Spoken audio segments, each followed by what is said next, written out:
Do I hear a motion to approve the agenda? So moved. Second. All those in favor? Aye. Hearing it. Thank you. Public participation.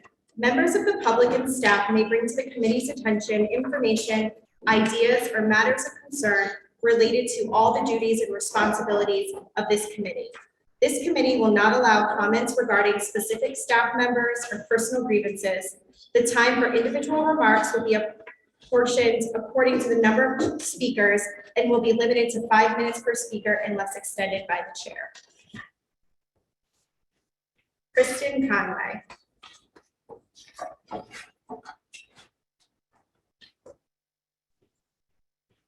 Just please state your name and address. Kristen Conway, 27 Swan Drive. I'm the parent of 4th and 6th graders. There are so many needs in our schools, too many to list in the amount of time I have. I wanted to make you aware of some of them. There is duct tape on the windows, leaking ceilings, teachers without enough supplies, students without enough books, bathroom stalls without doors, and paraprofessionals who don't make a decent wage.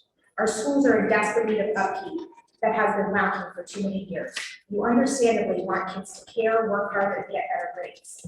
Maybe they would if they felt that you cared about the buildings enough to upkeep or improve them or provide the supply from teachers and students need. In addition to my 4th grader, I also have a 6th grade high honor student at TMS. She's a great kid. A little bit about her. She was born with a kidney defect that causes chronic urinary tract infections. She's on medication from ages 1 to 8 and is under the care of a doctor. She has told me many times that she has to choose between eating lunch and using the restroom because the lines are too long. When I asked her why she doesn't go during class, she was Unmuted. She doesn't want to miss any important information or be gone from the class too long. That's just the kind of student she is. She has said that the bathroom break can take longer than 20 minutes.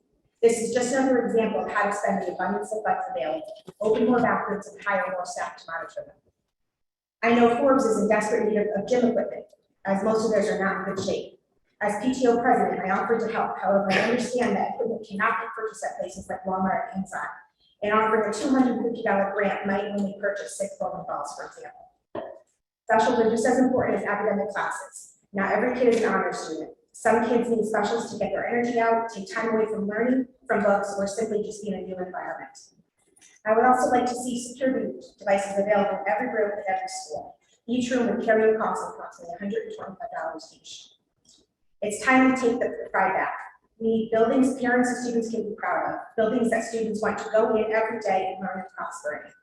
While I have the floor, I'm appalled that Torrington can't find the funding for a swimming pool that the kids so desperately need in a brand new state-of-the-art building. Spending $47,000 per year seems like a waste of funds. We should be investing in a pool for them to use and stop throwing money every year. Thank you.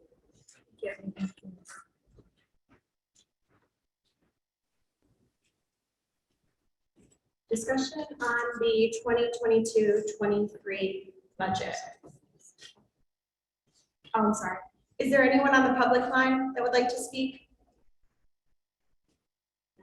Okay. No. Okay. Discussion on the budget. Anybody have anything they want to start off with? I have a list. Yeah, I have a question. She asked that. Sure. Yeah, I mean, I think that's appropriate. I have a couple. Continued COVID impact and supports needed. I don't know what really. Where are you? Well, it's the budget process. Is there a page? There isn't. It's like the second page of the binder. For COVID related costs, are we doing through those for next year or it'll be a breakup on that?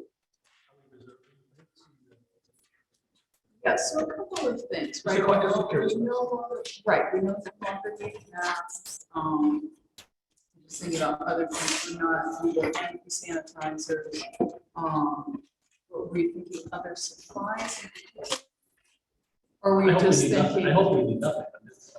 Right, Are so they those saying things they need will go by the wayside, right? And then we're gonna continue to work on the accelerated learning to make sure that our students don't have the gaps. We'll still fund summer school programs and alternate programs, mental health services. So a lot of that we have in grants, but we do have some in our general budget as well. Most is in the ARPA, ESSER. Or no? It's kind of a balance. Our interventionists are really split because of the board's foresight, having some in the general budget as well as having some in the grants. We'll probably do grants a little bit later. We're just trying to clarify general budget at this point for everybody. And then the mental health services are pretty much split down the line. We have some extra supports that are coming out of grants, certainly. We can break that down if you'd like, if you have something that's specific. No, I don't. I just really would see us rather move past this if we can and put the money to where we can. Others, or other things. that Gary, can you just speak up because they're I'm not able sorry. to hear the audience? I would rather we not have to spend it moving forward on COVID. If it's not needed, and be allocated to more important things within the education process. Right, and I think there's a real shift to that. Thank you. Can you, another question on that, Sue, where, or maybe this is for Lynn, where is the numbers for this year categorized? I know they're in that miscellaneous at the top line, but where would they be in the level one budget that we have? 22. The first one is 2022. Yeah, just, you know, where, what it would be under, is it district-wide cleaning supplies? Like the The COVID, Yeah. that wasn't budgeted this year. It was an unbudgeted item. So most of those, if you're talking supplies, then most of those are in grants. Right, so any of the masks we actually got from the state, the sanitizers we actually have from grants. And then there was a line item that you see monthly that was originally listed as donations that I think you actually now changed to different type. The auditors had to move it to miscellaneous because they didn't like it in donations. So is it in the 2023 level one worksheet? It's not in the budget. No, we didn't budget for that. There's no miscellaneous line item for, Can I just clarify? So that miscellaneous donation line item was only to track our expenditures for FEMA reimbursement. Okay. It wasn't actually a budgeted amount. It was just the city needed us to track it so it separately. was just for tracking. It was just for Okay. tracking so that they could do their FEMA application. So maybe we do some of that. Okay, so we wouldn't see it. So we wouldn't see it. Okay. I'm in the budget tab. Page 1 of 6. The paraprofessional Bristol Tech, is that for one of our, of course, What number? Be a special ed student. going to It is, so we're Bristol Tech. providing the support to Bristol Tech. Gotcha, okay. Just wanted to clarify that. And we're required to do that. Okay, right. And then page 2 of 6, item 5130.3, the overtime wages. I know we talked about this in this past year, and overtime wages were supposed to slow down a little bit. Our year-to-date is 89,000. We're only budgeting for 15,000 for next year. Are you expecting to cut it down that much? Are you for clerical? Yes. Just clarify. It shouldn't be, a lot of the overtime was due to tracing, contact tracing, and all the things that went along with that. Mhm. The secretaries were putting in massive amounts of hours, as were the principals and the superintendent and assistant superintendent. So that's something that we hope and pray that is not gonna happen again. Think you wanted to. Go ahead. Yeah, no, I just want to say also Executive Order 13G. There was a lot of overtime that went into our process for that. And that, okay, that's where that was generated. So, And yes. I'm just looking at the clerical level because that was the level that we've been looking Yeah. at all year. So you really, so 15,000 is a safe assumption. And then for the custodians, it's on the other end at 80,000. So if we are hiring or hoping to hire to get fully staffed, do we still think we're going to be incurring that much expense in overtime? Do you have a lot of overtime, John? So, so it's almost the exact opposite that what happens with clerical, right? Where a lot of things that, that events that didn't run in our buildings, where we would have admitted overtime too, are now starting to come back, and our overtime numbers are gonna start climbing again because, so these numbers are based on this history. Okay, so that's where we would see the overtime, the custodians for basketball games and football games. Right, all those will be events are in this starting to come area. back. Okay. And our second shift custodians would cover that. We would have, in addition to our second shift. What happens is our second shift custodians cover weekend overtime, and our day custodians cover night overtime. It's a contractual thing. Okay.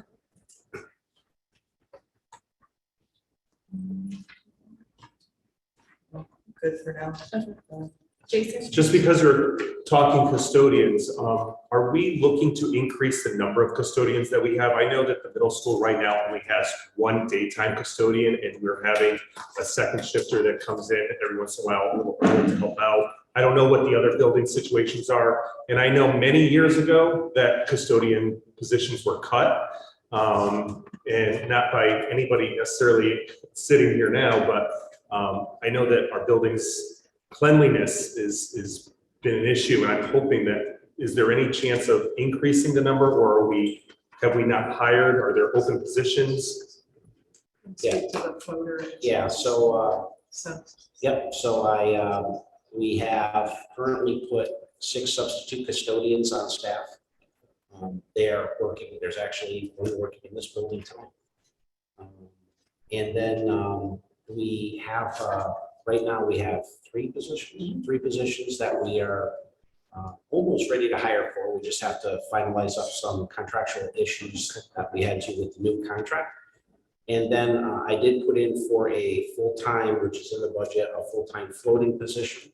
And that full-time floating position would fulfill a lot of what we have issues with is custodial vacancies due to illness or vacations or that kind of stuff. We try to get them to take their vacations during shutdown periods, but you know, it's their vacation, they can take it what they want. So we want to make sure that we have that floating position to help do some of the building maintenance and the extra cleaning and stuff that we really don't have a chance to do right now. Our guys are running flat out. Right, yeah, no, I see it. So it's an increase of 1 full-time floating position in this budget, and then 6 substitute positions. That's for current, and then for proposed for next year, that's in the budget, instead of just hiring full-time instead of substitute. We're hiring 1 full-time position above and beyond our 23. Okay, All right, that'll be a floating position. And that's specifically spelled out in the union contract for the floating position. And then there's 6 substitute positions. They're in right now. That money comes from, that's from Grant, right? from grant. okay. It's from grant right now. So we've set money aside in grant. But it is in my proposed budget. And those substitutes are really covering absences. So those Got are covering people who are on medical leave or vacation or something like that. So those are not used to cover vacancies. Those are used to cover absences. Thanks. Thank you, Nikki. My questions aren't going to be specific, though. I'll save those because there's a lot of questions, but mine are going to be more like 30,000 feet. How we deal with some things maybe with the public. And one of the questions was, one of the issues brought up was repairs and maintenance. Now, our capital budget, have you met with the mayor on this budget yet, or is that forthcoming? There was no discussion about our increase or any of that yet. Not yet. The proposal is April 26th. But operating budget, do you remember, what are we looking for as an increase in operating budget? Because I got to write it down. Rather than look at it. You How mean much? in capital? 8.1. No, the hour, capital. improvements. Oh, capital. You know, rather than we look like it. We've had a problem in the past with getting any increases. Oh, I know. Do you have a sense that we're going to see some substantial increases over? Are you looking for capital increase, or are you looking for Repairs and budget? maintenance and capital. So the public, Well, we only do projects in capital, we don't do maintenance in capital. Yeah, I know we have the president number as well. Are we gonna be able to maintain or see an increase over the next couple of years? Do you think it's gonna be a pushback? Because the public needs to know, we don't get increases in most of these things. And we've been fighting for 3 years. Hopefully people will show up when we do have our meeting for the town. To fight for some of the things that you do. John does a lot of things himself. Along with our few custodians have left for each school. We are fighting for those things. Hopefully this year. And we've made a lot of positive impacts with energy efficiency upgrades and stuff. I know we're working on now where we've actually put, just the middle school,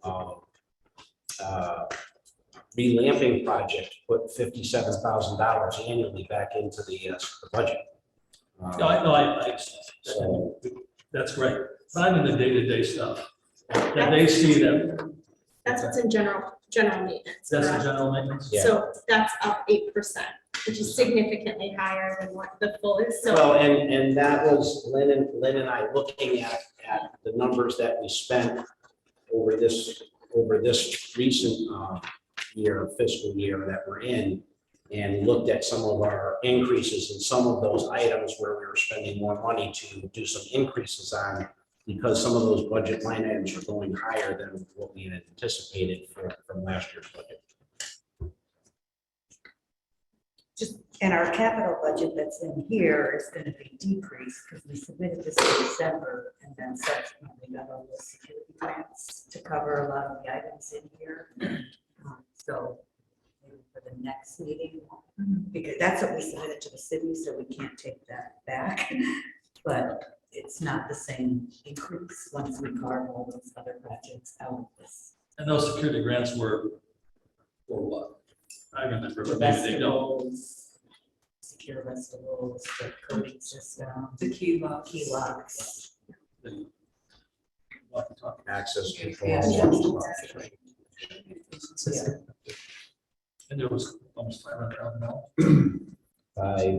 588,000 was given to us through the grant. And then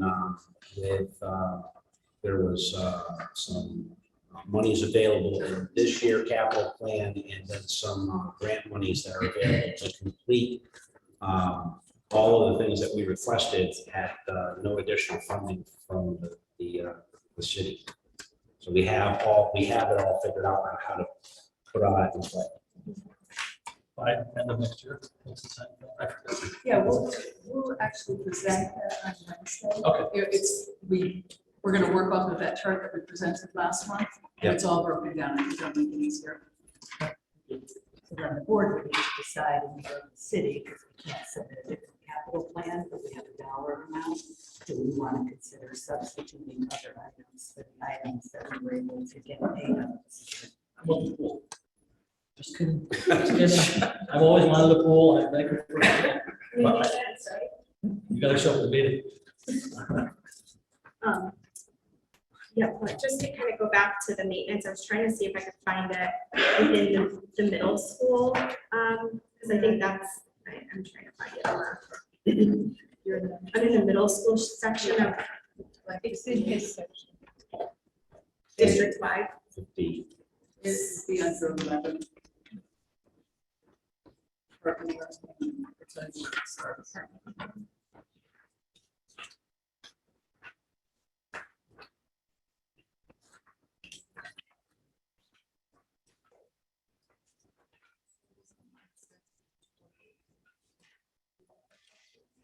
Yeah, but I don't see the, I just see repair equipment duties and fees. 47. That's just 47 starts overall, that's the district-wide maintenance fees. And then there will be a little bit in the sites, but not a lot. Well, I think what we're hearing, and we heard this kind of last week, is just, some general maintenance within middle school and the high school. I know the high school is a different scenario because we're building a new one, but you could just go back and look at those budgets and make sure that it's meeting, the basic needs of what we need. Oh, yeah, you know, they are. And we are, I mean, maintenance has improved, you know, a lot since I've been here 2 years. I mean, we've really taken care of a lot of stuff and made a lot of improvements and, you know, where difficult decisions were made in the past, those decisions are easier to make today because we put the right funding mechanisms in place for us to be able to make those repairs that we need to make. So, yeah, we're budget wise for maintenance, we're really in good shape. So if you look on 47, you can see that cleaning supplies, those are the cleaning supplies for the whole entire district. So it doesn't necessarily fall into each site, right? Does that Yeah, make sense? that's what I was trying to get to. Go ahead, Kathy. John, how do they determine the number of custodians per building? And I'm noticing that, you know, some of the smaller buildings have the same number as the larger buildings, so I'm just wondering how that's all. It's, there's actually a mechanism out there that has come up with, you know, how many square feet a custodian can clean a building to 5 different levels of clean, with 5 being hospital clean and 1 being not very clean at all. And then that mechanism kind of gives you the, you know, the amount of, or the number of custodians that you need. You know, we are under what we should be for custodial staff. The cuts that were made, you know, so many years ago before I was here and stuff, you know, might have gone a little overboard in what we should have cut for custodians. And I'm just looking at number of classrooms. So you really can't do it on classrooms. It's more on square footage of clean. So it's roughly about 30,000 square feet per custodian. That's basically 30,000 square feet? 30,000 square feet. And how much time are they allotted to clean up? 8 hours. I mean, I 8-hour just shift, 30,000 square feet. Is that a state It's not a state. It's matrix or no, it's guidance an or? industry standard. Yeah. So, I mean, so if you, I don't have the math, but if you know, basically 780,000 square feet right now. So if you divided that by 30, it would tell you if you were properly staffed to clean at that level 3 of custodian, then at level 3 of cleanliness for a school, that would tell you where you should be custodial wise. We actually did bring a company in. The first year that I was here, I brought in a company, Hilliard, that comes in. They do a lot of this kind of work, and they actually put a whole report together for me on custodial staff, and we are short-staffed. But don't misunderstand, as much as I would like to have more custodians to maybe ease the burden on some of the guys that we have. I mean, some of our custodians are absolutely spectacular.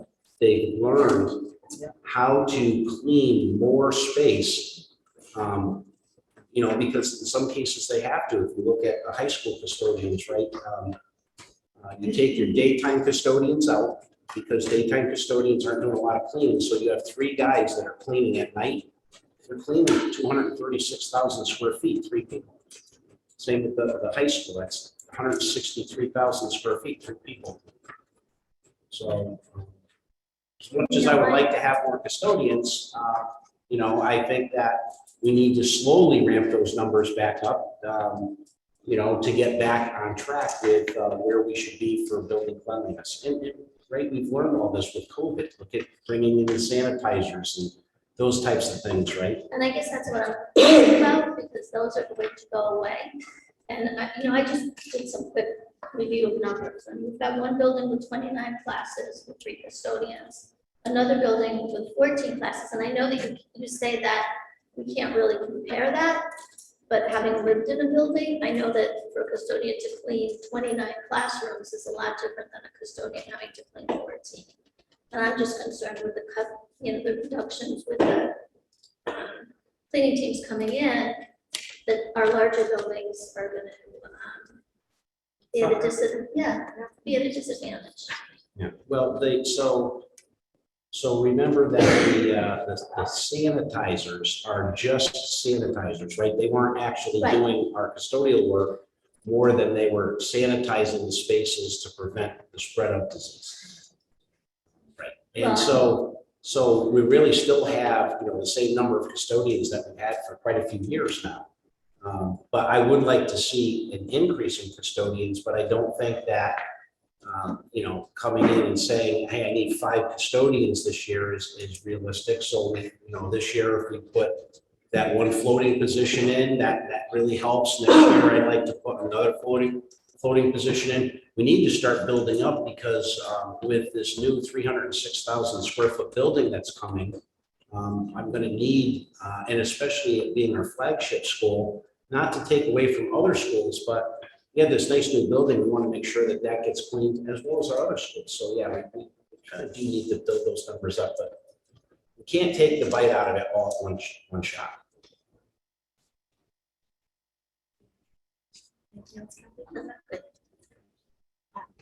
Sue, Fiona, But I am in the first tab, still page 5 of 6. Line item 5640.1, books and periodicals. We've heard a lot over the last couple of weeks about students not having enough textbooks and buildings not having enough textbooks. And it doesn't look like we're allocating nearly enough money for that. For 2022 was $40,720. For 2023 it's $23,775. And I don't know how we can determine what we need. page 5. Page 5 of 6. In the first section. Yep, the first tab.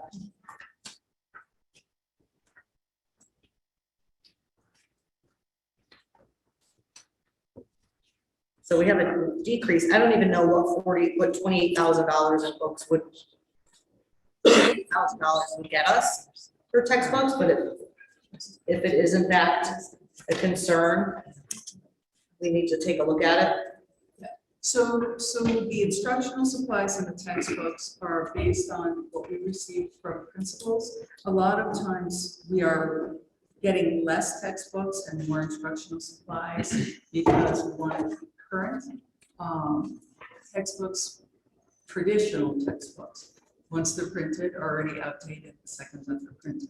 So I would say we have a lot of other supplies that are aligning with our new curriculum work, but Sue can speak a little. Right, more a to lot that. of it, so we have a subscription to something called Newsela, which are something that we were able to get to the Rest Alliance. I'm just giving you one example. It's basically a text library resource, and they have titles in Spanish, and they have hundreds of thousands of titles that teachers have access to use for their instruction, for their lesson.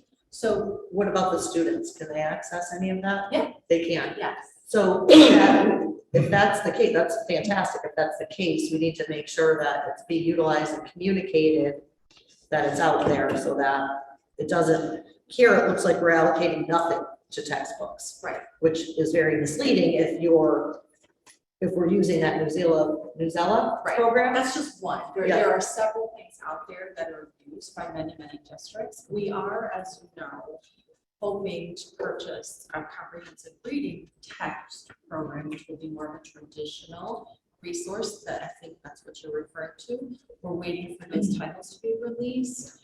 That will come out of grant money because we have that money available. And that will be in the $1 million neighborhood, right? Yes. So, oh, goodness. What line? So, right, so licensing and warranty should show me, for example, that's up in the $100,000 range, and that's where we Can have you- textbooks. Can that you Where are- are you? what line number, Where are you? or account number it is? 553005, it's on page 4 of 6. That's all this is, just software, the online stuff, Right, which there's a lot, and I know a couple budget seasons ago, I talked about that in regards to what are we buying subscriptions to and what are we not using? And I know that the administration looked at that and made sure that we had access to that stuff. And I would say that right now, there's a lot of teachers using a lot of that stuff. I would say, in just talking with students, a lot of them are getting online tired of online learning stuff, and they want a lot of times that paper in hand. So sometimes we're taking and printing what would otherwise be available online so that they have it in hand. But we do have stuff that are, we do have those programs that are offering. I think and to piggyback on, I forget who it was talking about like the novels that students are having to download instead of having the hard copies of it. But I don't What think about supplies. novels, Jason, as textbooks. per And I se, agree, and I think that right? that's I don't a- think that's what Sue's referring to, but yes. No, I'm referring to just the textbooks, but then there's Yes. but in some, if you're in, when you're in an English class, language arts, they kind of are textbooks. If it's a book that they're required to read. And if we have to download it, No, so a trade. where does that So come? there's a textbook, Right. a textbook is like an English book Right. that has, stories. Yeah, right? I think my question is more for the benefit of the public at this point, just to clarify that. The difference between the textbooks and, And the trade books. yes. So a trade book would be, for example, if the kids were gonna read A Wrinkle in Time, just to throw out a title, Uh-huh. that's a trade book, a novel, right? We do purchase those things, we get a lot of those things out of grants. Yeah. Those are not considered your traditional textbook. Do we have budgeted work? Do we have anything in here for that? For purchasing those trade books? Those, yeah, they're in grants. I mean, we keep up with those things as the teachers say, hey, this class set of such and such is getting dog-eared. We replace it, like in real time, as we're made aware of those things. Yes. Do we have an inventory of what's out there by any chance? Of so if we could take a look at the inventory of those types of books that are out there that are required for the curriculum versus how many students are enrolled in those classes to see upfront if we have enough of that Yes. per student. That's a really good question. It's timely too, because It with all the is. curriculum work that's happening. I know. So what's I'm happening? happy to help if there's something out, if there's a list or something. No, I or a don't mean time spreadsheet out consuming. there. I mean, it's a very timely question that you're asking it now, because we're actually looking at it right now. As the curriculum enhancement is happening, Uh-huh. it's an opportunity for us to look at the resources that we're using to teach our lessons. Because honestly, some of the titles that are used date back to when you and I were in school. Yeah, they're still. So looking we're at it. trying to really be more progressive and look at more. But those classics are classics. They are. Too, we don't want to sacrifice that. No, and Yeah. we're not, but we can also incorporate some more recent titles that are engaging. Yeah, so we are doing that, Great. absolutely. Okay. Yeah, yes. Fiona, Glenn, Gary. I just had two questions. Maybe for a future meeting, can we get the square footage of the buildings? I know we've gotten various, but also the custodians assigned to that building versus the day versus night, so we know how many are responsible for the cleaning versus all of the fun stuff that comes on during the day. Not now, just for a future meeting, so that we can look at it for the. Yeah, not tonight, just for the, so that we can look at it and decide if we're comfortable. It's easy to. And then the only other thing I had is, with everything going on with the disposal services. Which page you on? Before, it's good. It's under.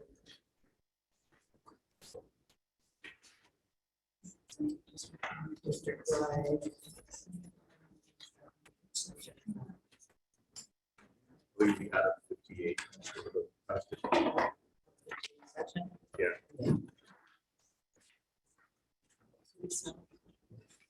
Page 47. 5420, page 47. Just with everything with Hartford closing, where they're going to send our stuff, are we anticipating to see an increase in the disposal service, or the cost to us? We're locked in a contract for that, so, yeah, so no. Great, thank you. Thank you. basically my question was relating to textbooks and stuff. So you're saying that even though what Susan brought up, there's a 30% reduction in textbooks, but you're saying there's other student stuff that's in the communication section of the licensing and warranty. Is that what you're saying? Yep. Is there other stuff that's non-student related in that line item 5530?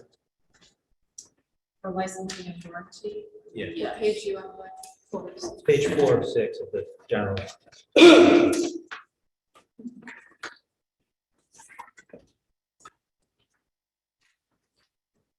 I was just on the impression that books and periodicals, textbooks, library books, and subscriptions would cover student required material. But what you said to Sue before, it seems like there's other student stuff that's in 5530 under licensing and warranty contract. Is that correct? That's correct. Yeah. Okay. Is there any way we can break it out? So the other stuff is like more admin licensing stuff? Some of it. Where are the IMAX? Are those in there? Excuse me. Again, I just, That's, IMAX are in a grant. so not the line item. Sorry. So I'm just saying, can we like keep the student stuff in a section so we can kind of have an understanding of what's going to the student versus admin, or is that That's a possible? to Lou do? question, because I don't know how this Absolutely. program no works. Yeah, So this is the dilemma. In New Okay. World, you don't have a lot of flexibility. well, this is a new world to me, because I haven't been You're there. gonna get that Brave New World next year, because we will be learning IMAX. So that will be, it'll be clear. Lynn promises in this new Okay, budget. are all these departments and programs and account numbers gonna change? Yes. It's been all Don't weekend. memorize it. But then we'll all be learning. In Okay. the email that Sue sent out with the individual, the breakdown. Right. Yeah, This is page 1. That one came Sunday, it was just one page, I think.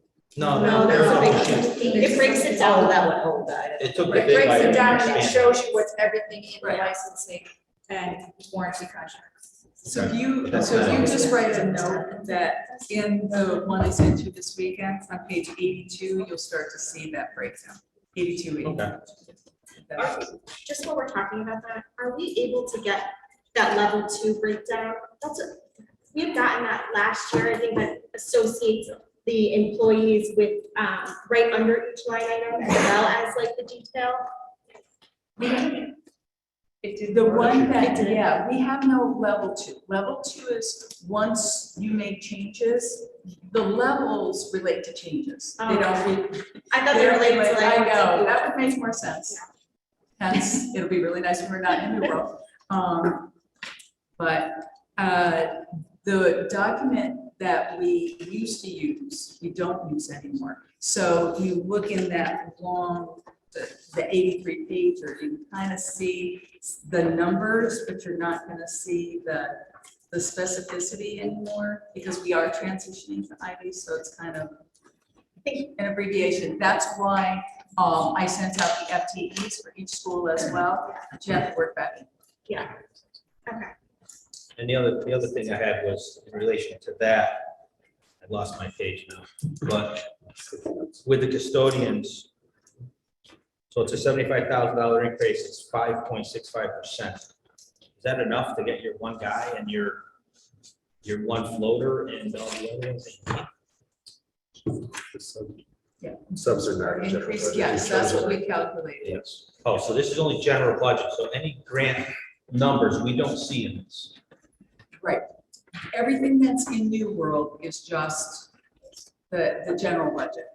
So, and again, to the employee thing you sent out, so all the other account numbers that are 6611, That's 6490, grant. those are grant numbers and they do not show up. Yes, that's great. Okay. I mean, you've got it. It's not great. It's great that you, yes, that's the last 4 digits show you where it's coming from. Yes, I get that part. So we don't see do we ever get a breakdown of the grant? Yeah, so then you have to look back into this.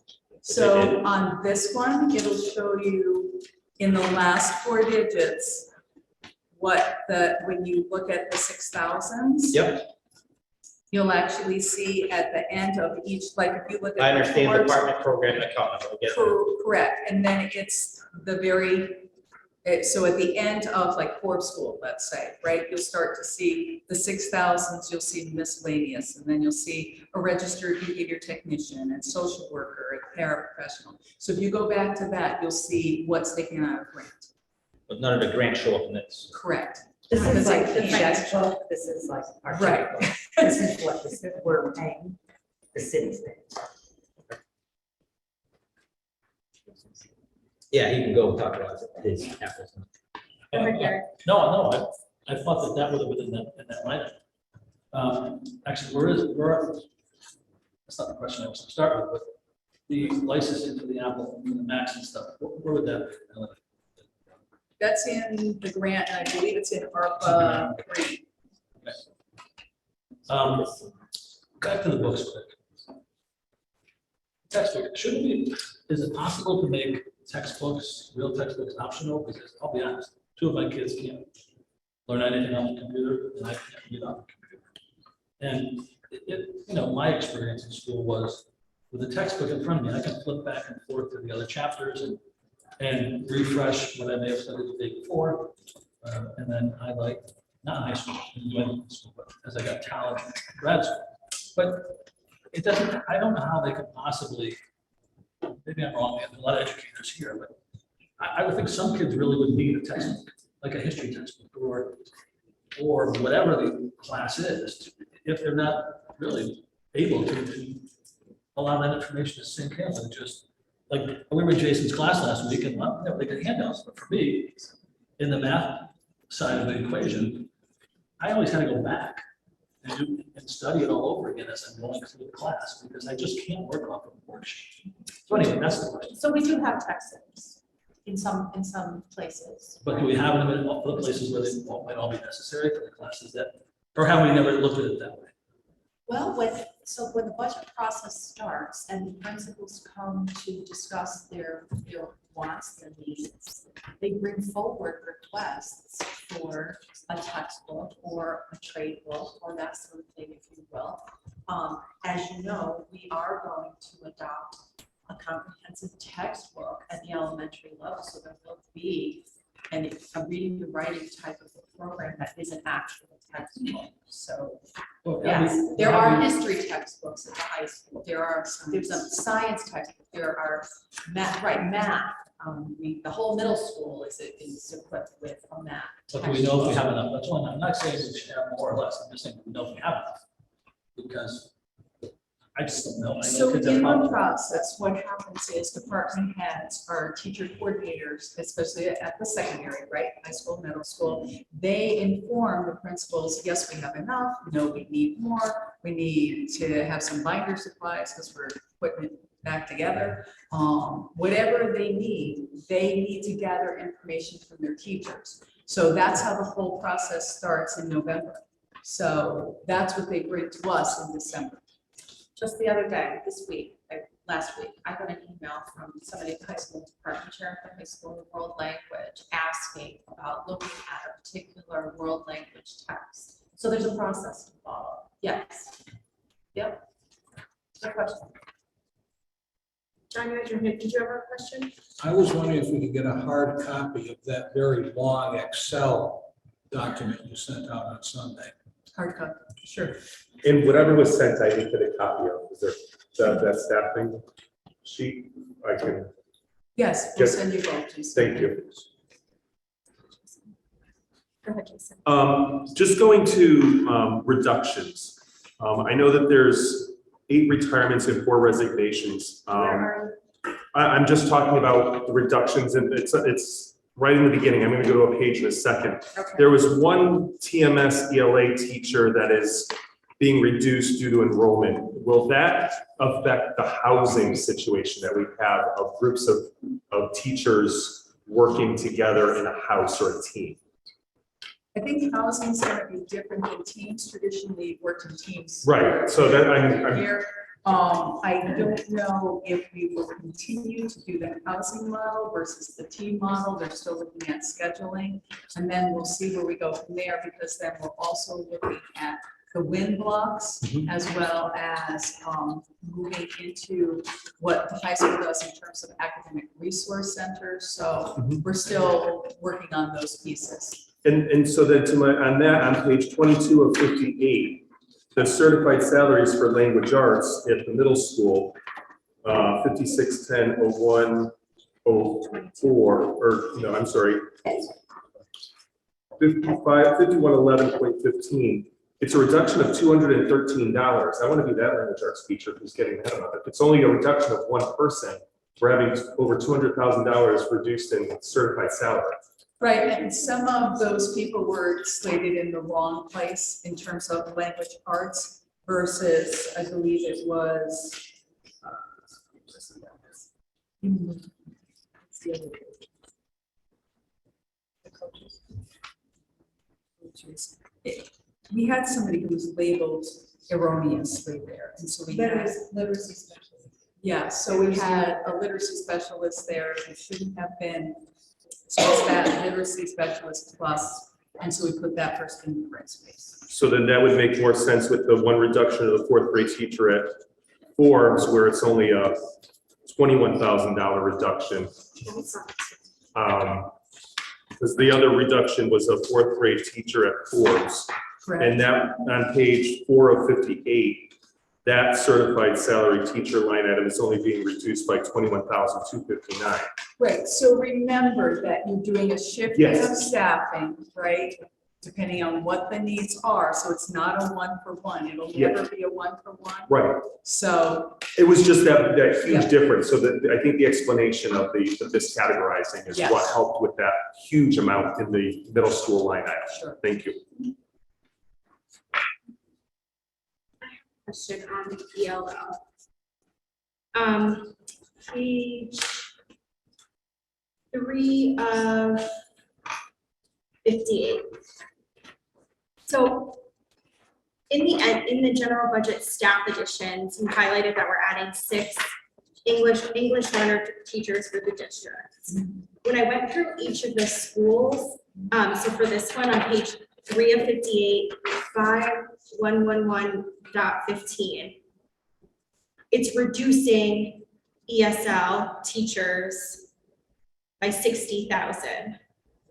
And almost every school, with the exception of Vogel, was either flat or a reduction, which just didn't seem in line with our strategy. Sorry, what was that number you're saying? 511? The teachers, 5111.15. It's What up are you top, saying, the certified $60,000? salary. CSL 26. Up right here. Oh, okay. Oh, sorry. It's You're on under bilingual program. or, okay, Program ESL. 26 ESL, yeah. yeah, no, I see where you are. So, yeah, like I said, just about every school decreased or was relatively flat. And I couldn't find where the district-wide positions were added. It doesn't seem like the school position should be down. And it's not, so.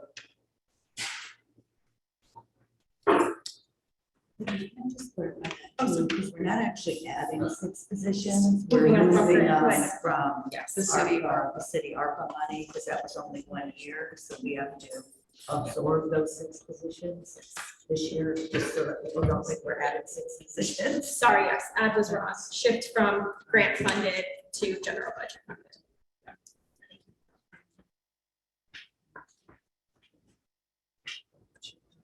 So we just have to check on that, so that we have the staffing, because that's very high for this current year. So I think that what happened was, it was wrong in this year versus what's happening next year. So I think it's a correction. So I think that what happened was, we were able to take people out of the city ARPA, and now we're making sure that we're rectifying that situation, but we'll check. And if that is the case, then we should see our surplus for 2022 go up. If they were miscategorized, correct? That is part of surplus. Is the- Right, it's already included. It's In that just, 400. yeah, that will change the surplus. Because it's already been reconciled. We just need to make sure that we're reconciling this. Because remember, this was created in June of 2022. Yes. So, And then, so to those 6 positions that were moved, because they're coded as district-wide, where would we see those positions? They wouldn't be assigned to the school, right? They'd be in that. yeah, they should be in the school sites. In the individual sites? Yeah, because that's their staff. Okay. They're district-wide, but they would show in the school. They should show up in the 26 or 27. It's an anomaly with this system, because if it's in a grant, it's considered district-wide. Because there aren't grant accounts for every school. So whenever you see district-wide, it's most likely something that wasn't in the past in the grant. So then should this get clarified to where those teachers maybe are going then? In the, like in the PowerPoint that was presented? You should be able to see it in the staffing pages, the FTEs. Okay.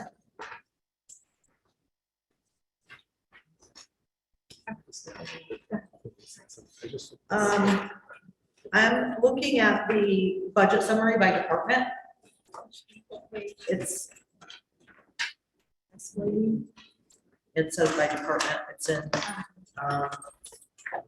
there's no page, it's each, there's an outline of the schools, each building's mission statement, school goals. And then this is an overall general question for each one, not one specific. So each of the buildings has submitted funding for books and periodicals. They're all over the place, from Torrey Ford asking for 1,000 to the middle high school looking for 50,000. And we only have 28,000 budgeted for textbooks. What's included in this books and periodicals category? And if it's a combination of textbooks and other subscriptions, can we get a breakout of, I don't know if they submitted it at the textbook level. Sorry, so I don't understand. So if you're looking at Forbes School, for example, nothing's numbered. So yes, turn that page. Oh, And where they have, it's not, I think we had asked for last year to have the budget numbered. Yeah. Sorry. I'm looking at books and periodicals for every building. But this isn't specific, it's just, I was looking at the amounts that don't total up to what we have budgeted for textbooks overall. I'm assuming books and periodicals aren't just textbooks, they're probably other subscriptions. But what's the breakdown? You asking what's in So- the- What do you mean? What's included, what part of that 640 is textbooks and what part of it is not? yeah, so we have to get you a breakdown of, yeah. All right, so do they submit that to you as a breakout? Yeah, some of it is subscriptions to Right. different magazines. Right, so I'm just wondering about the text, what's textbook related in that, in those Some of numbers? that's library books and- Okay, but what's textbook related? So we'll have to separate it out. Okay. Because I just want to compare the numbers, if we're only budgeting for 28,000 in actual textbooks, and these numbers total like 75,000-ish, if it's not, and maybe it's probably not all textbooks, but, Subscriptions. right, that's why I want the breakout of what are textbooks and what are not. Right, and I'll print out the 83 pages so that you can see some of the breakdown, because then we can go through the 600s, and then you'll be able to see what's a library book, what's a subscription, what's a textbook. It's hard to get the information out of the system because it does it by department. So basically you have to keep flipping through to see each one that is 5640. Would it be better to see if any of those requests were cut from the school? Because I'm not sure, if they didn't request it, I'm not sure. If they didn't request what books, the schools. So, yeah, would you, I mean, when they, Important to know what, if we cut anything that they requested. can we ask one of the principals? How they submitted it? I don't, I'm just. No, we should probably ask to have that information brought into the Wednesday meeting. So just really, what of this money's our textbook requests? But I think it's, what are we gonna do with that, right? So Well, I think the it- question is if we cut what they requested, that would be something for the board to consider, but if they didn't request it, the board wouldn't then go back and say, we want you to have more textbooks. No, what I'm looking at is looking at these books and periodical line items within each building. They total almost $75,000. So, right, and I see I exactly. think you're the only one that does that. No, I don't think I'm being clear enough. I think everybody gets it. So what happens is, just because this GB or the general budget doesn't have funding those requests, we have other funding streams. That you can Grants use. that we can use to purchase those things. Okay, should we make sure we have enough to do that? Enough in grants, or do we already know the answer to that? Do we already know that we have the money? Yeah. We do? Jason's waiting to get some valuable too. I just talking about process, because we talk about what the principals get from coordinators. As a special ed teacher in the building, I have never had my supervisor, department chair ask me what I need for my classroom. I would have to go to that person knowing that the budget season has started. I don't know that every teacher in the building knows when the budget process starts. And I always say that in order to get, you've got to be informed, and that's why I'm here. This is why I come to these meetings, because then I know. And not everybody has the time, the energy, or the place to come to know the process of how this all works. And so I've always talked about communication and the need for improving communication, and that we need to know the process from the lowest to the highest so that everybody has that input. And I don't know that I've ever had every single year saying, what do you need for your classroom to be successful? And I don't know that if every teacher gets that request outside of their department chair.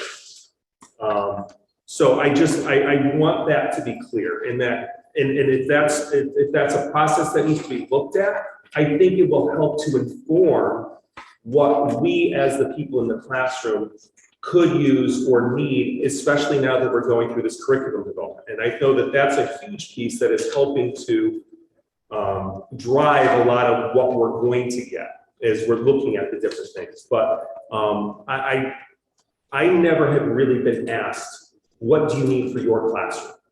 From my department chair, my supervisor, and as a person who co-teaches in ELA and math classes, I've never had that department chair or a request say, what is needed as an individual.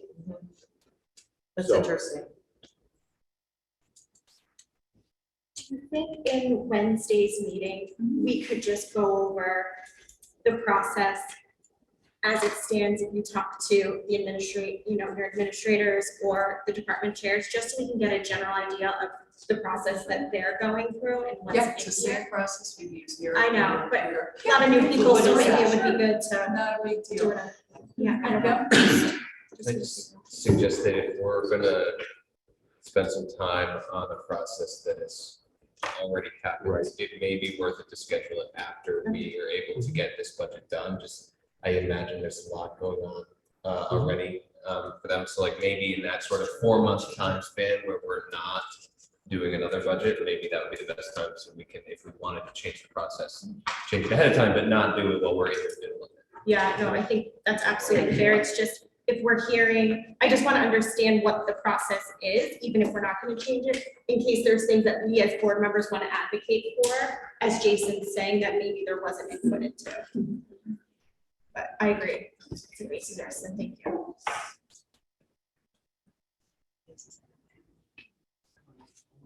Go ahead, Gary. This is really for Laura. Looking for information, not gonna ask for it tonight, but Laura's on. yeah, I know, I'm trying to figure out where it's picking me up, but. Right there, check. Oh, there it is.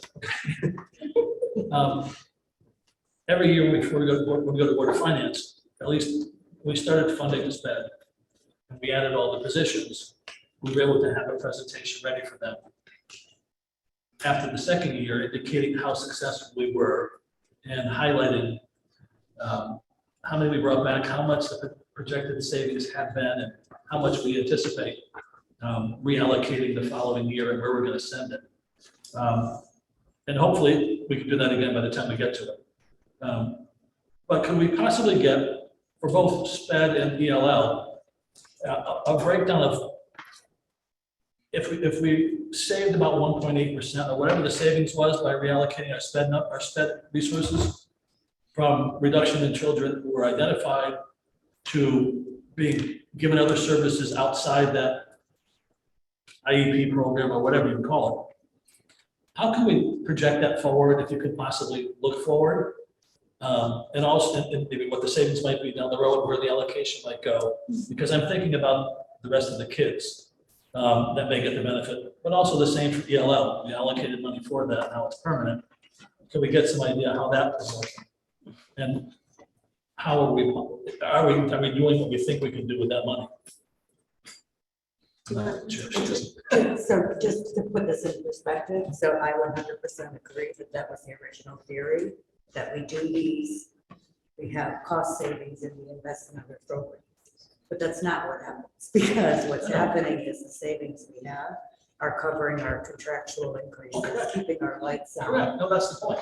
And I Point, think I don't think the public, I don't know, I know what's going on. if we had savings and we could say to them, here's $1.5 million, develop a program, that would be that. No, we need to point to, we need to tell us what our finance, we're allocating the money we saved through, to SPED, to all the things you're talking about.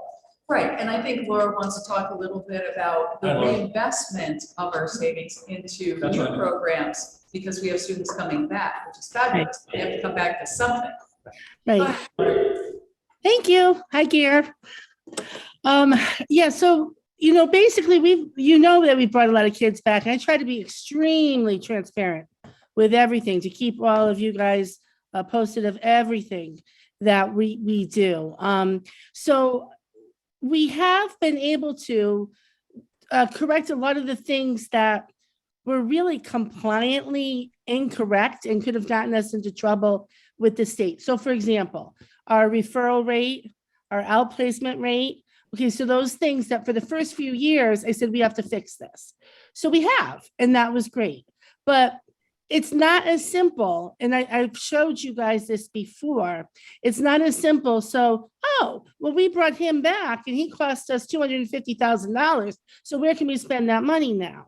Because it really is a matter of, okay, we brought back that child, but if he was a $250,000 kid, what services were in place for him that we now need to figure out what we're going to do? The other thing is, it's not all about the numbers, because again, I could pick up one new kid, a $250,000 outplaced kid that moved into Torrington, and the same week have 5 kids leave special ed, but maybe those kids were ticket prices of $48,000, $60,000. And, it doesn't seem to make sense when you look at the numbers, because you're thinking, well, geez, Laura, you reduced it by 5 kids. Why isn't the price going down? Okay, so I try to really be transparent to show you all of that. Obviously, things like transportation go down when we don't have to outplace kids. So, really trying to keep as much data as I can to show you that. And I think too that the other piece of this is, as we've been trying to improve what we're doing in special ed, we have our really well-established partnership now with our OTL buddies over there. So, we have been working with them to try to figure out, okay, now here's the other piece. What do we need to do in tier 1 with all of our instruction to keep these kids from being recommended to special ed? So there are things that we're doing on that end that we have the increased price, and it's not just academics, the behavioral. So the RBTs that have been hired, the BIs, a lot of just trying to keep our kids in district. Gary, I know you had asked me about gifted too. And so, again, this was something that when I came in, we had nothing going on in Torrington, and we're not required to. by law, but we are required to identify children that are gifted. So I wanted to get that up and going. And I haven't presented that monthly at our full board because I present it monthly at SIC. And so, you know, I know John asks me for an update. I try to give him an update on what's going on. We started out with an individual IQ measure. We now have a group IQ measure, which is given to specific grades. Once those kids meet the criteria, and it's pretty stringent criteria, but now their services can begin. And both Mary Ann and Michael have done that at the 4-5, because that's where we said we were going to pilot it. We can take this forward, you know, what's important for Torrington. And, you know, we could look, is it something you want to bring into the middle school? So, you know, that's the other end of things, but I just wanted to talk for a minute about that as well.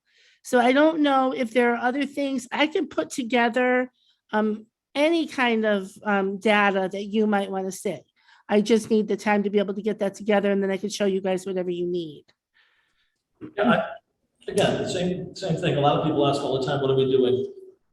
I know you give plenty of detail, but when we get to the Board of Finance, you know, it's always, well, what are you doing with our money? And you give an eloquent response to, and a breakdown as to what we do with it. I'm just saying, it'd be nice to have it ahead of time, or at least where we see the numbers going. I know we don't have less money at the end of the year, or more money, it goes somewhere else. But it's good to know moving forward how it will continue to feed upon itself and pay dividends. And the same thing for ELL, because we got grant money for 6 positions last year, and now they're going into the full budget. But we were gonna, and maybe we haven't, I'm sure we have, but meeting with the parents of kids who speak, the parents only speak another language, and they're born here. Are we meeting with the parents? Coincidentally, there's a woman downstairs who was doing the ESL. Right. And she said she took her student out because he was put into ESL and she didn't realize that he didn't need to, I don't know if she was informed, or whatever the case may be. It was a while ago. But are we doing that now? And can we look for more productivity or more results in ELL in the next couple of years? I think it's gonna take a little bit of time, That's what Jerry, we that's said, a really couple Joanne, so Joanne, if you wanna come Oh, I on thought to it the was hot number seat one. for 2 seconds, or just stand from where you are, but while Joanne's making her way. So just a couple of things. We had said at the beginning that it was gonna take at least 2 years to gather the data to even see. We haven't even finished the lost links test with our EL students. So we won't probably get those results till May, June, Joanne? No. They said this year.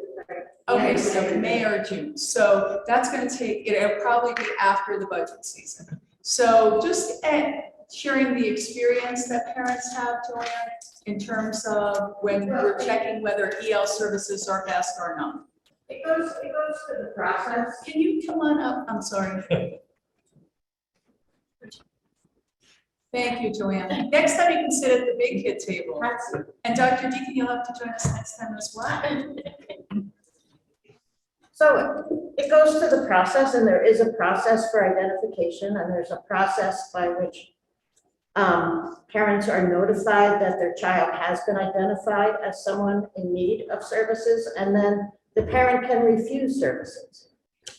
So that is a parent choice. No, I think the question, But- this goes back to last year, really, where they check off if they speak Spanish in the home. And the assumption was that they automatically get put into ESL service. No. That's No. not happening anymore.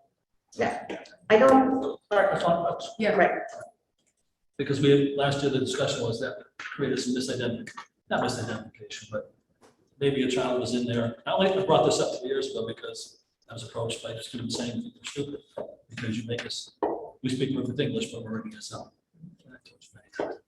But, so we're identifying ahead of time, if the kid's born here and the parents speak Spanish, we let them know they don't have to take ESL. Is that how it works? no, so a student is assessed to determine whether they have a language that is not English dominant, another language. And then there is a proficiency test that's part of it, an interview, a proficiency test. And then it's determined that the student would benefit from English language development services. But the parent Okay. has the option of refusing. Yes, Right. always has the option. And then another piece of this is that if a child is identified, then there is a federal mandate, a state and federal mandate that they be tested annually. And so sometimes the older students, if they haven't tested out, especially the older students, are frustrated that they have to continue to take the test until they meet that proficiency, which is the mastery or the exit standard. My chairperson is calling point of order to me, so I will. Well, I'm just saying, unless you have a budget-related I know. question, You it come up sounds more with like a that. sick conversation. I appreciate you Sure. thinking, but, I'll happily go back. I'm gonna come with you. Laura, are you clear? Because I felt like you went on a couple different things. Is Laura? Okay, so she's clear on what your request is. Okay. She needs to. Okay. Jason.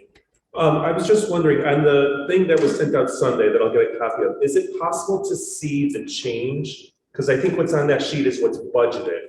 Is it possible to see how that's either increasing or decreasing on each? For last year. I haven't seen Yeah. No. That's- You'll just see it on the columns, the new world columns. So you'll just see what's existing now in the 2022, and then you'll see what's happening in 2023, not the change. Can't you pull that same So it's- FTE report for 21-22? This had to be hand done, so that will take some time, but we can do it, but it's just cumbersome.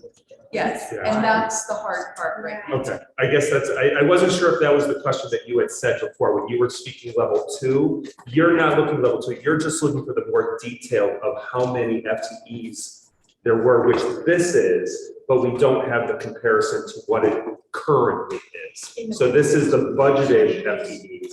We don't have the current, we would have to go back to an old budget book that I don't have anymore. Because like you said, Years. it's not as black and white to look at the reduction. Right. Because it only shows salary, it doesn't show So numbers. we could look for last year's, that's true, with the detail. Okay, That may be a possibility. okay.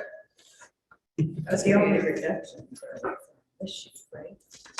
But it only shows salary increases and reductions. It's not showing the numbers of how many, like that there's 12 math teachers at the middle school this year. Are there, or there's 12 middle school math teachers budgeted in this 2023 budget, but how many do we currently have? But it would show up as an addition or a reduction. And but then we're talking about how there are certain positions that were miscategorized. And so then where are those going as far as the line items are concerned? So like the coaches that created that decrease of $200,000, what line item are those going into? And we would be able to see that easily from a literacy coach of last year only having 4 and They were grants. That's what I was gonna say. So remember Yep, that okay. staffing is always Right. super messy. No, and I- because some are in grants, some move back, they're in and out of grants. That's special ed, IDEA grants, that's Title I, that's Title III. That's all of the other grants that we have that are new this year. So that's fluid. And then also, when you look at the staffing for next year, it's different than this year, especially at the elementary, because as the enrollment changes, then you need different sections, so there's a shift. So there's a lot of it. It's easier for you to look, I think, on this, because then you can say, oh, okay, now I know that there's 8 positions in 5th grade course, or there's whatever number. So. Going forward with the new software, you'll be able to see it. And when are we getting that? The next budget will be its new software. It shows the people, the FTE counts, it shows the dollar amounts. It can be the best.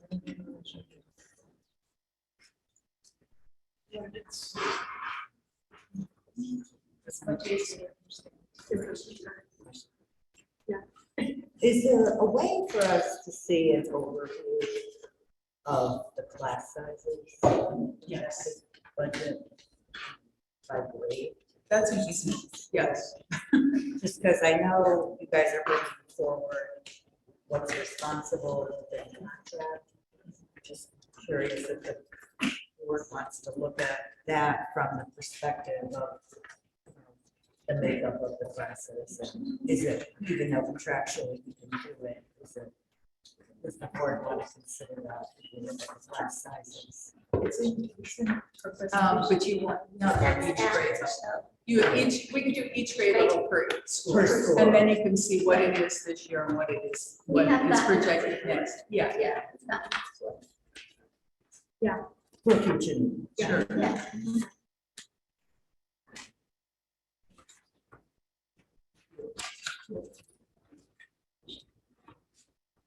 Yeah, sorry, go ahead.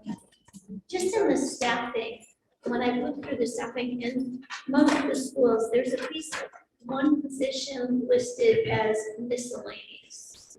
And they range anywhere from $10,000 to $97,000. I'm just wondering, and it clearly delineates that it's one person that's this much or two people that are, I'm just questioning what those positions might be.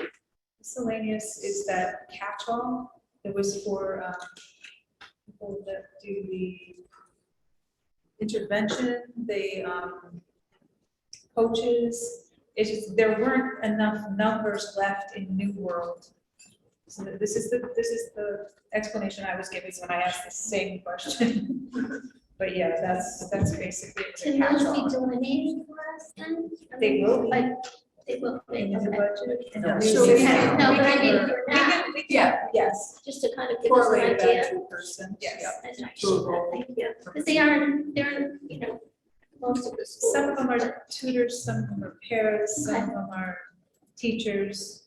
Well, I was just wondering if maybe that might have been one of the ELL teachers and, could be an ELL teacher or, Those because are- there is such a discrepancy. 26 and 27 are ELL. Okay, that's not what it is. But a lot of those miscellaneous are sped related, so. Okay.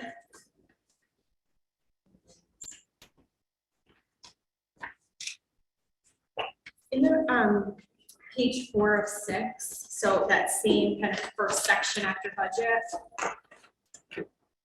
There is, like transport summer school. It sounds like a silly question, but is that for summer school 21-22 since it falls in fiscal? So anything that's transportation is gonna be, and it's summer, is going to be 22. Okay. Because it can't be 23, because then that would be 23, 24. Okay, that's what I figured. So this is for like these current. Right. I guess, the extension of this current year. 23, but it is in the year 22. Okay. You're giving me Carrie. Have we accounted for the possible increase in summer school special ed transportation with Camp Mo closing?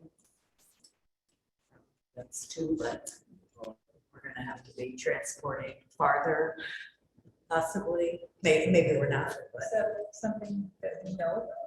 Yes, yeah. We've and been I know talking about that. Yeah. Laura's been working on a summer school program.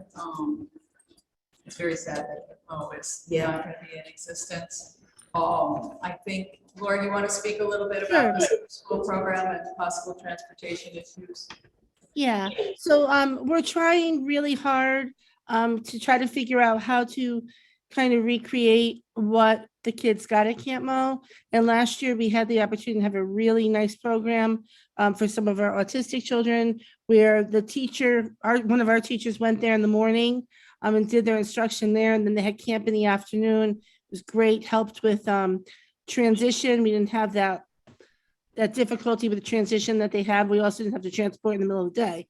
So that was great. And I was really, really sad because I was hoping this was going to be a thing in our community now that would be building. So we're looking for that. And I just received some information from Donna Labby today about working with some other people in the community to see if we are able to create something very similar. So we're doing that. I also am still speaking with Stephanie Ranzulli from Camp Mo to see if she can help us to set something up. In addition, we have our regular ESY summer school. Some of our other kids do go to other camps. I don't foresee transportation being any more than it normally would be, except that the past 2 years, because of COVID, things were a little crazy. Like 2 years ago, we did, we had everything virtual, so there was no transportation. And last year it was on a smaller basis. So we probably will see it go up a little bit, but I don't see anything drastically different than it's been. Do we think we should budget more for that? I don't think so. We'll find somewhere local. Yeah, we're looking to do something right within our community. I'll know more within, I don't know, the next few weeks. Because I really just found out about Camp Mo maybe a week, 10 days ago. So we're still trying to figure out what we're gonna do. Gary? Real quick, a question for tonight. I don't think we're asking for enough this increase. I think we're going to get bitten by this, seeing that nothing's going down, everything's going up. And we know what happened last year with what we got versus what we asked for. So I'm going to look in a couple of days where I think we're well and ask the question. And hopefully, given that maybe we developed this a month ago and the whole world has changed, that maybe we're going to be in a different position in 3 months. Because we can't go back to the city for more money. The other side of the city can't. We can't. And you know what happened last year. That's all.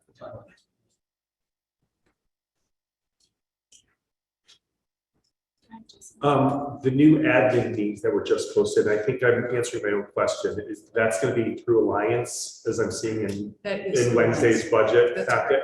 Thank you. And in last year's budget was not on the website at this point, because I just went to go look for it, and I didn't see it. I don't know, last year's proposed budget. I don't know if that got taken. They probably took it down. Okay. But. I was just hoping to do a little research myself. Okay, I'll find out. Okay.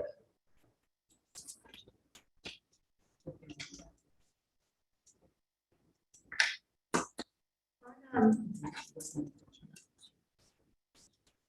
page 1 of 6, again, that same kind of section, and then in the last item, 5190, other salaries. What is that? Those are the resource officers. We only have one. Two. Oh, the middle school. For next year. This is next year. It's a proposed. For some reason, last year, they put in this payroll switch them. So I created that.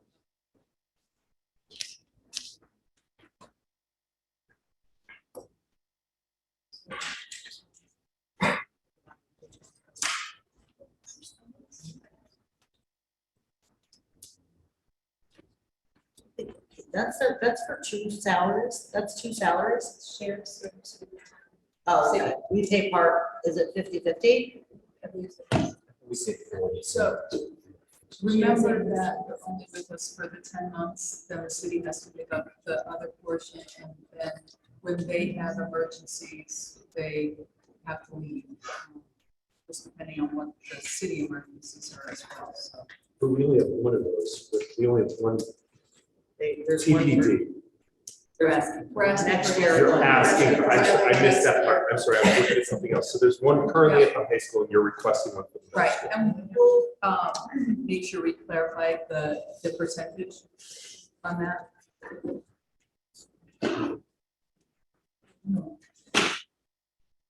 Ellen?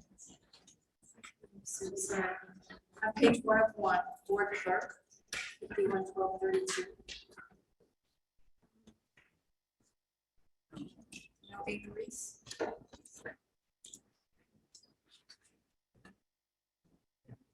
Just a question. If the board's clerk, so if you want to increase, Okay. that 2% would have to be most You put folks. it as a Yes. placeholder. Yep, exactly. Okay. Yep. And that's not a union position, right? No. correct. I would like to look at that. Yeah.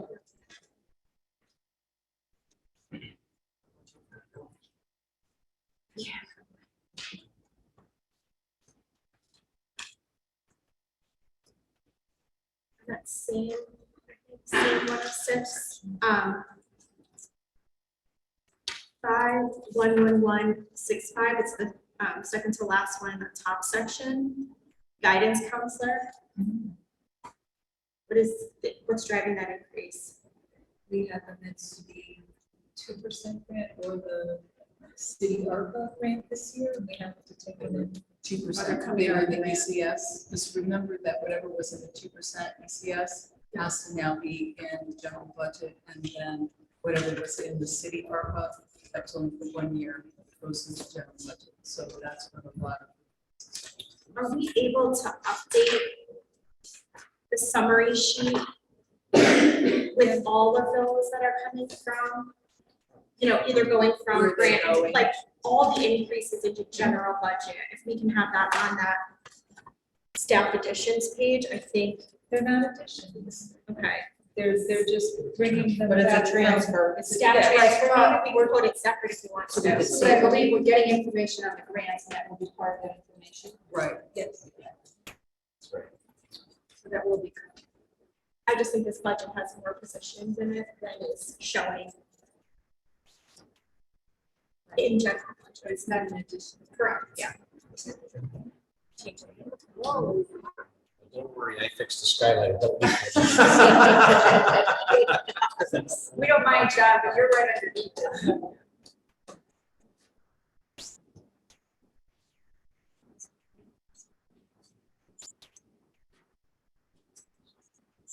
Any other for this evening? Fiona? I'm almost wondering if it would be easier, we're looking at the class, for school.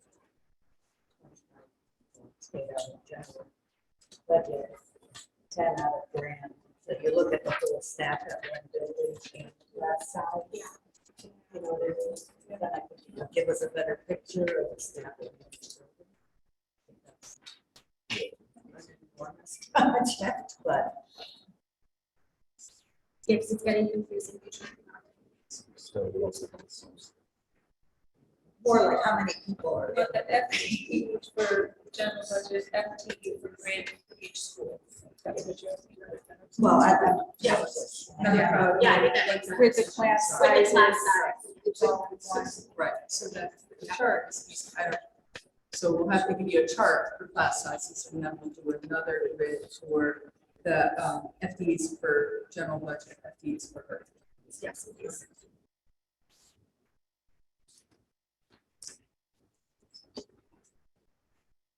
And that's obviously.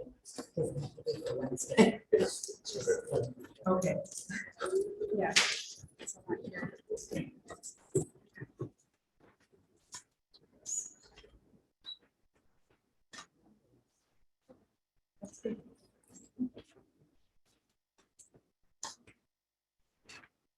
It is under just, yeah, just.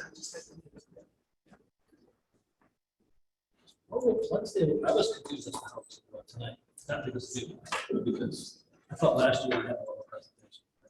No public, but Wednesday will be our normal meeting. We ask the questions again. Right. Yeah, so we go back and forth between the forum and then subcommittee and subcommittee, and at the subcommittee, we continue to discuss the budget as well as our other district business.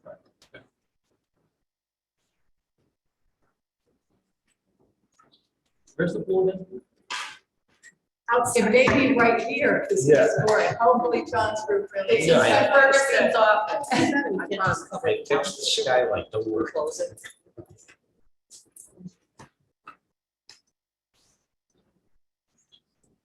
other questions?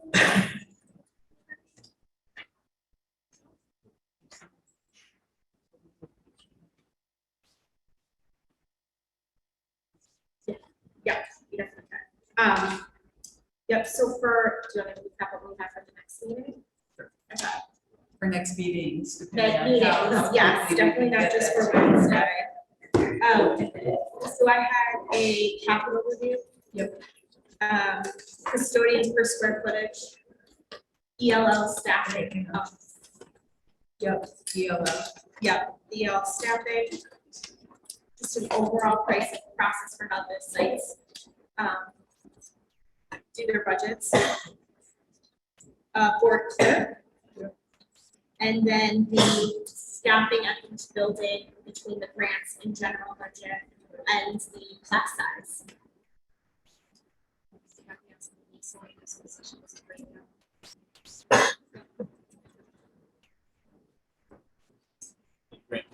Yeah. Miscellaneous, so we also have a breakdown for miscellaneous positions and a breakdown of the textbooks versus periodic. You basically want to see the 5640.01.03. 1, 2, 3, I believe it's Yes. that 1.2. Okay, that's pretty much what you need to see. Plus whatever Yeah. else in the other category that's not under the books.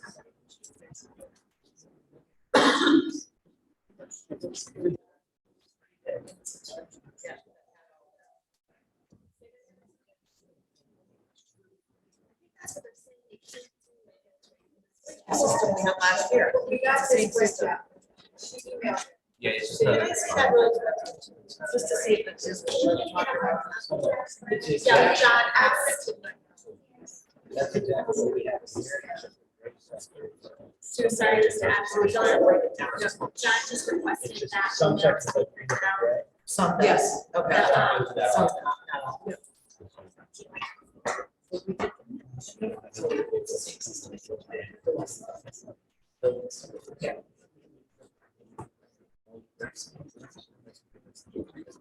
Right, this is just. So this is.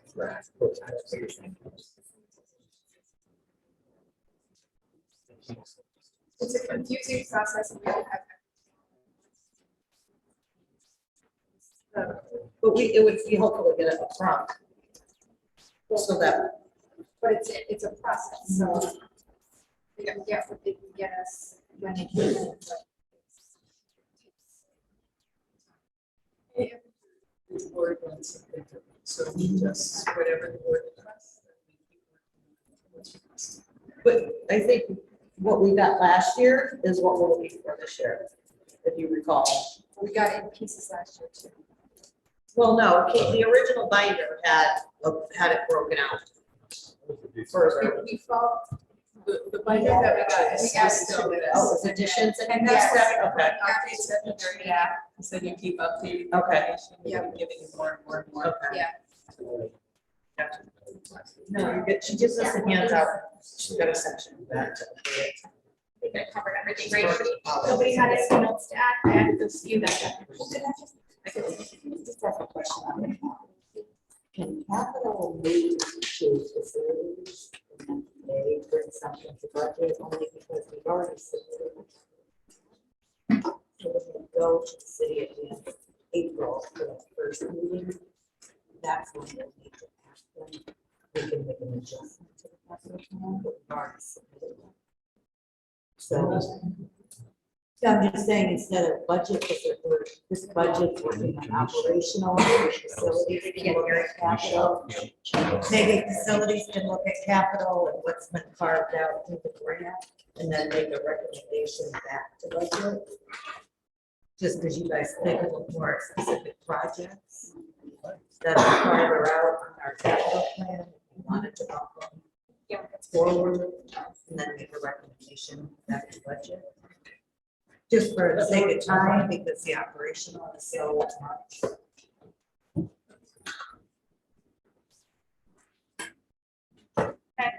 Motion to adjourn? So All those in favor? Aye. Aye.